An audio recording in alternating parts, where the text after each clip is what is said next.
विषय करी आप मेरे से भूल हो गए, दोबारा कभी भूल नहीं करूँगा। और कभी कहीं गुजरात में कभी आएंगे भी नहीं, देखेंगे भी नहीं। आज से माफ कर दो, हाथ जोड़ू तुम्हारा। કણસતા અવાજે કરગરી રહેલા આ શખ્સે રાજકોટમાં 6 વર્ષની માસૂમને પીંખી નાખી। તેની હેવાનિયત અહીં જ ના અટકતા તેણે માસૂમના ગુપ્તાંગમાં સળીઓ નાખી ક્રૂરતાની તમામ હદો વટાવી નાખી, જે પોલીસના એન્કાઉન્ટરમાં બંને પગે ઈજાગ્રસ્ત થયો। જસદણના આટકોટમાં શ્રમિક પરિવારની 6 વર્ષની બાળકી પર દુષ્કર્મની હિચકારી ઘટના સામે આવી હતી। હાલ બાળકી હોસ્પિટલમાં સારવાર હેઠળ છે, ત્યારે પોલીસે આરોપી રામસિંગને ઝડપી પાડ્યો હતો, જેને રિકન્સ્ટ્રક્શન માટે ઘટના સ્થળે લઈ જવાતા રામસિંગે નાસી છૂટવા પોલીસ પર હુમલો કર્યો હતો।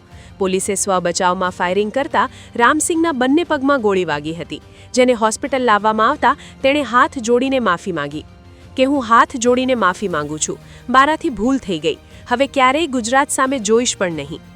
મહત્વનું છે કે આરોપીના હુમલામાં એલસીબીના કર્મચારી ધર્મેશ બાવળિયા પણ ઈજાગ્રસ્ત થયા હતા, જે હાલ હોસ્પિટલમાં સારવાર લઈ રહ્યા છે।